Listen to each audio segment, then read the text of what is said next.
Hey everybody, it's Dr. Eric Walcavage. We're back for another edition of Thyroid Thursday. And today I'm answering a listener question. And this person wanted to know how to stop Hashimoto's thyroiditis before it becomes primary hypothyroidism. So they must have been had their thyroid panel done.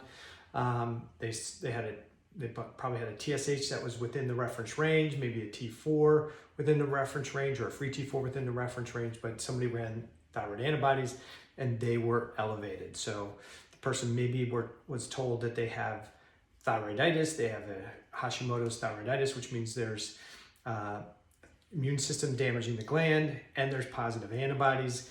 And the person was probably told, hey, there's not really much we're going to do at this point because your TSH is still normal, T4 is still normal. There's really not much we can do. But this person wants to know what they can do to help reduce the inflammatory process that's going on. So maybe they don't ever develop primary hypothyroidism. Is that possible? Absolutely. So typical things that you'll hear people say is if you have positive antibodies, you need to take high dose vitamin D because that could suppress antibody production. You could take LDN. There's a whole bunch of supplements that people typically recommend to lower thyroid antibodies. Now, I want to do a little side note here. Just because you don't have, or just because you don't yet, if you don't have thyroid antibodies, but you have thyroiditis, how much is that different from Hashimoto's thyroiditis where we see antibodies? Not much difference. It's still immune-driven damage and destruction to the gland. I don't really care that they call it Hashimoto's or don't call it Hashimoto's. It's always immune-driven damage. The antibodies really create little or no damage to the thyroid gland itself. Most of the damage is caused by the infiltrating lymphocytes coming into the gland, and that happens whether there's antibodies or not when there's thyroiditis going on. So I think the whole discussion, whether it's Hashimoto's thyroiditis or just regular thyroiditis, doesn't make a whole bit of difference. I think we get caught up in some of the minutia of what's going on.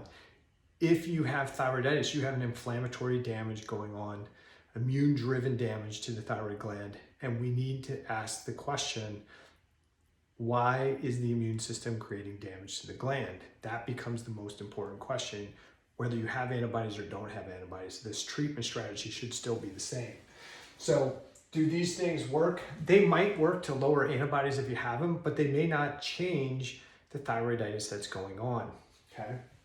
So what do you need to do? You need to identify the possible factors that are triggering the thyroiditis to occur in the first place. So you'll see lots of theories. One, in allopathic medicine, they'll say, listen, there's no consistent cause across the board for why everybody has thyroiditis or Hashimoto's thyroiditis. So we're not even going to worry about the immune response to it. We're just going to let the immune system continue to damage the gland. And once the gland has been damaged enough that it can't make enough thyroid hormone, then we'll replace it.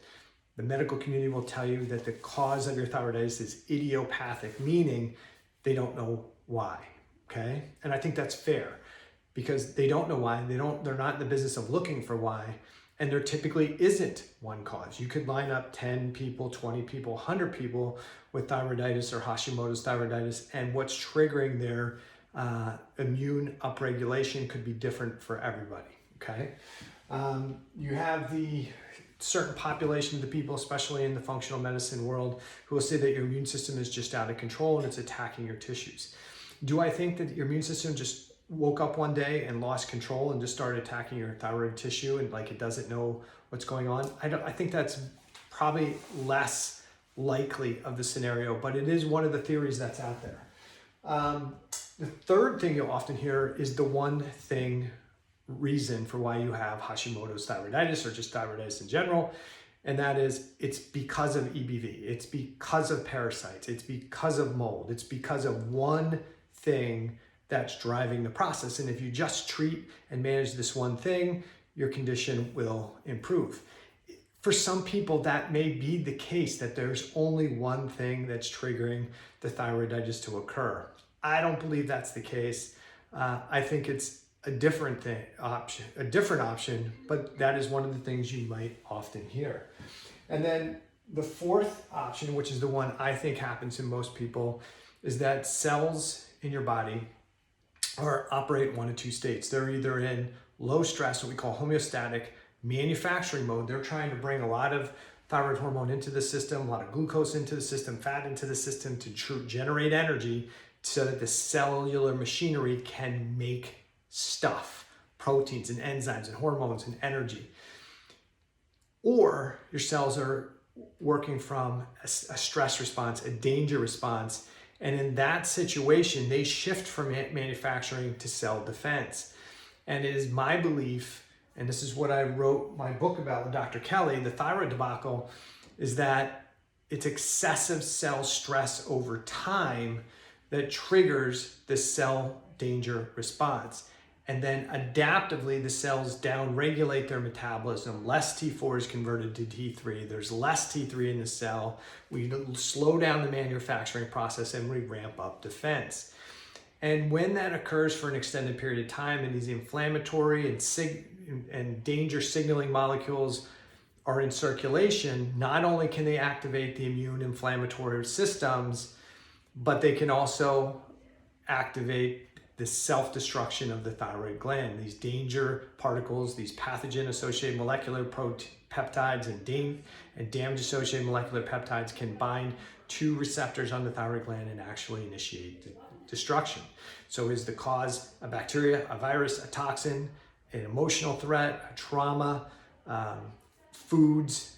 The answer is yes, and it's probably multiple things, which is why if you've tried the one thing and it didn't work, it's probably because it's more than one thing. It's the load versus the thing, okay? But how do you go about addressing it?